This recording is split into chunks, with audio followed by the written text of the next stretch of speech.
Story time, let's get it. My encounter with a voodoo priest, and he gave me a voodoo doll or somebody I had disdain for before I even told him the story, you heard me?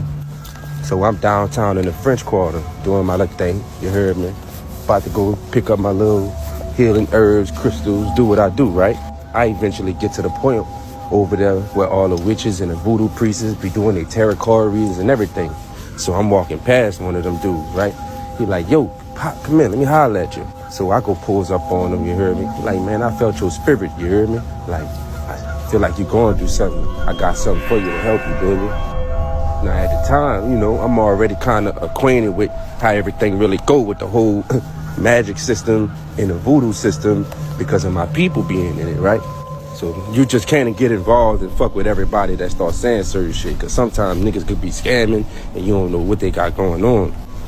But me and him wound up actually having a real good conversation, and we really was able to get to some great points and make some well-rounded type of knowledge about each other. So me and him started smoking, and me and him eventually started getting to my conversation and my whole situation about what I got going on in the streets. So he like, man, look, I can help you out with that shit. I already know what you got going on, brother. Just holler at me, I get you right. And out the blue, he pull out a voodoo doll. So bam, he done handed me a whole voodoo doll, right? It's like the nigga looked at it exactly like the dude I had problems with and everything. I'm like, yo, what the fuck? How did you know that, bro?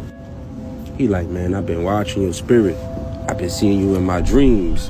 I met you in a dream a couple nights ago, and I was supposed to meet you during a certain day, but you didn't show up.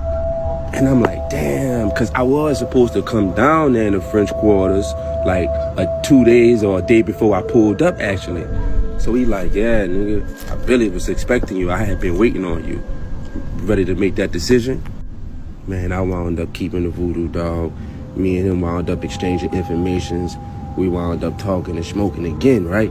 By this time, I didn't already reach the conclusion that I ain't gonna fuck with it. I ain't gonna go that route, because I feel like they ain't the route when you're really trying to handle something, you hear me? But I wound up keeping a dog, so, you hear me? I'm about to go home, right? Man, I start heading to the crib, and when I tell you, nigga, all type of shit started happening. It's like red orbs was following me. I would look in the rearview mirror and see these red orbs. I would think it'd be the police lights, but it's like, what the hell? It's red orbs, I know what I see.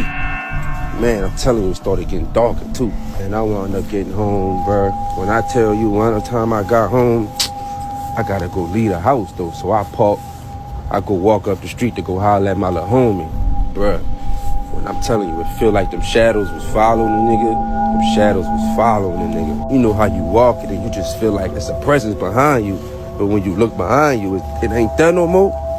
Listen, I'm telling you, just like that. And then on top of that, the owl. I always had this owl that stayed across the street from my house.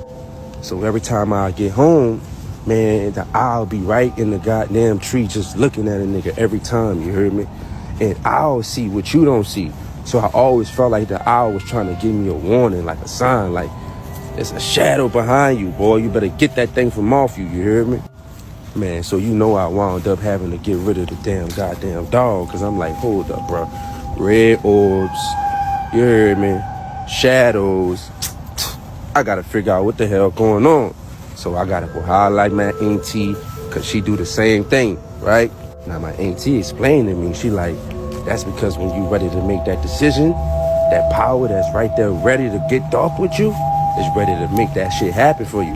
And it's either gonna protect you or it's gonna attack the person that you ready to get attacked for, you hear me? So you know my auntie got me right, like, you know, that's what come with that power, baby. But that's your power and your ancestors. You gotta be ready. They're ready to protect and they're ready to act. You just gotta make that type of choice on where your morals gonna stand on when you do certain shit, you hear me? So it ain't about it being evil or dark. But at the same time, I'm telling you, it get dark when you don't know what you're doing, baby. So for the next few days, nigga, every time I would walk home from the park, it's like them shadow motherfuckers would be right behind me. And I had to deal with that shit for at least 90 days, you heard me?